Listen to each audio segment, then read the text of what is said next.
તો લોકો આમ થોડા બોરિંગ બેસતા હોય, પણ તમે જેવા આવ્યો તો આટલી એનર્જી ક્યાંથી આવી જાય છે. તો ભાઈ મારે કોઈ ઇન્ટ્રોડક્શન આપવાની જરૂર નથી.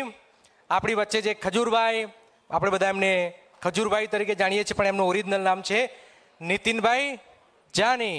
બધા જુઓ છો ને એમને કેવું કામ કરે છે, સરસ ને, એટલા માટે જ અહીંયા આવ્યા છે. નીતિનભાઈ તમારું સ્વાગત સૌ પ્રથમ ઝી 24 કલાક અને અમારો આ ઝી ભારત યુથ ફેસ્ટમાં. કામ તો તમે શું કરો બધા જાણીએ જ છીએ, પણ સમજવા એ માગીએ છીએ કે આટલી આપણી ઝેનઝી જનરેશન બેઠી છે, શરૂઆત કરવી બહુ ટફ હોય છે આપણી. તો નીતિનભાઈ જાને કોમેડી કરતાં કરતાં સેવા ક્યારે કરી, શરૂઆત કરી, કારણ કે મેન તો શરૂઆત છે. તો હું થોડાક ટૂંકમાં જાણી કે નીતિનભાઈની શરૂઆત કઈ રીતે થાય છે. પહેલાં તો જી ભારત અને જી 24 કલાકનો ખૂબ ખૂબ આભાર કે મને એક સારી તક આપી અને આ જગ્યા પર બોલાવ્યો છે.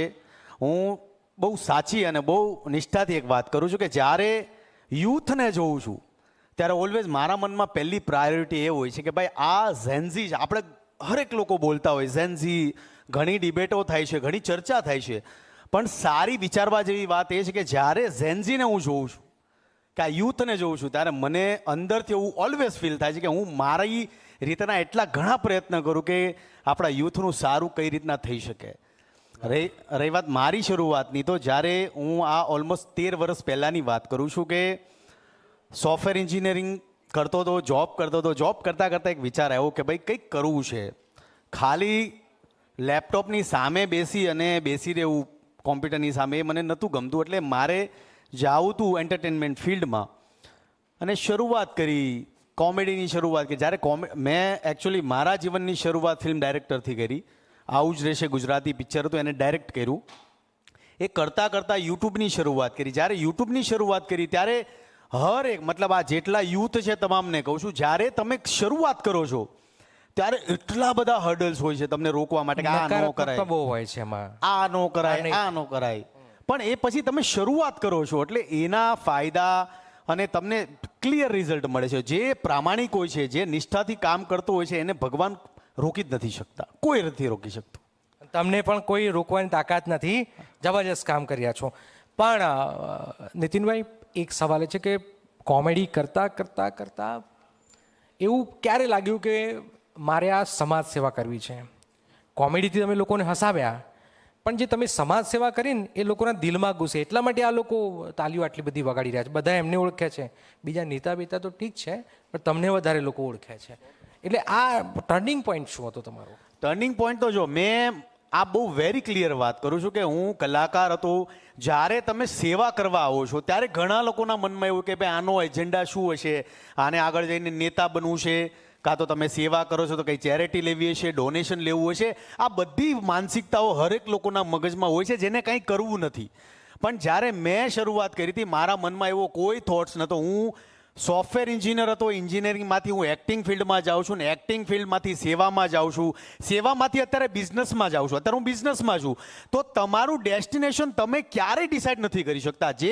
આ જેટલા યુથ છે તમામને કહું છું, તમે જો એવું વિચારતા હોવ કે મારે આગળ જઈને આ કરવું છે તો ઇમ્પોસિબલ વસ્તુ છે. જેનો ગોલ હોય છે એ વ્યક્તિ ક્યારેય એ નથી કરી શકતા.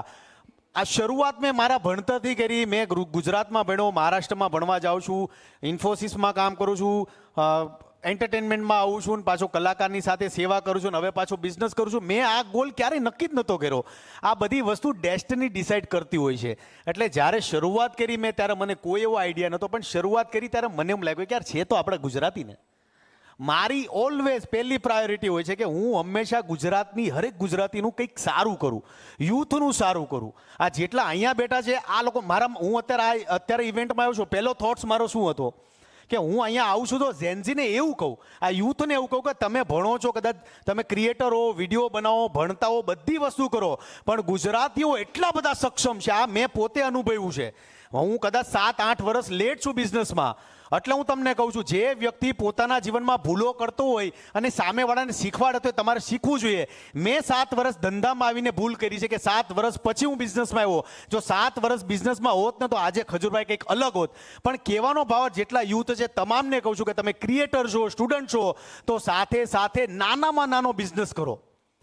કારણ કે ગુજરાતી ભગવાને ગુજરાતીઓને ભલે બુદ્ધિ આપી પણ સાથે સાથે એક લક આપ્યું છે, એક કંઈક આપ્યું છે. ગુજરાતના લોહીમાં હા વેપાર છે. વેપાર છે. મુકેશ અંબાણી હોય કે ગૌતમ અડાની સાહેબ હોય, આ બધા લોકો એમને નથી પહોંચ્યા, પણ ભગવાને આપને કંઈક ક્ષમતા આપી છે. એટલે હરેક યુથને કહું છું કે તમે ઇન્સ્ટાગ્રામમાં રીલ કરો કે ઇન્સ્ટાગ્રામ તમે જોવો છો, આ બધી વસ્તુમાં ઘણીવાર ઘણી યુથ એવી હોય છે કે પોતાનો ફાલતુ સમય બરબાદ કરે છે. તો એ સમયમાં ધંધાની સંભાવનાઓ ફાઇન્ડ આઉટ કરો, કારણ કે તમે એટલા બધા સક્ષમ છો. જો મને ધંધાનો ધ નહોતો આવડતો ને આજે જો અત્યારે ખજૂરભાઈ સિંગતેલ 15 કરોડનું પ્રોફિટ કરતી હોય 2 વર્ષની અંદર, તો તમે વિચાર કરો કે તમે બધા ભણેલા છો, વેપારની શરૂઆત કરો, આગળ વધો, ભવિષ્યમાં કંઈક કરો. આ પહેલી ભાવના હોય છે.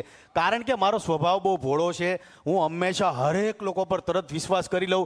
આ એક મહેશ દાદાએ કાલે મારી ટીમમાં એક નાના એવા મહેશ દાદા છે ને, એણે મને વાત કરી કાલે કે આપણે બધા એવા છીએ ને કે આપણે કોક મળવા આવે ને એટલે આપણે જલ્દી ખુશ થઈ જઈએ, હરકપદુડા થઈ જઈએ, એને આપણો બિઝનેસ શીખવાડવા મળી, આપણે ધંધે લગાડી દઈએ. તો આ બધી વસ્તુ આપણામાં વધારે પડતું ભોળપણ છે. તો જીવનમાં આ બધી વસ્તુ પણ રાખો કે તમે બિઝનેસ કરો, ભણવાની સાથે આ બધી વસ્તુ જીવનમાં બહુ જરૂરી છે. આ જેટલા યુથ છે એને કહું છું.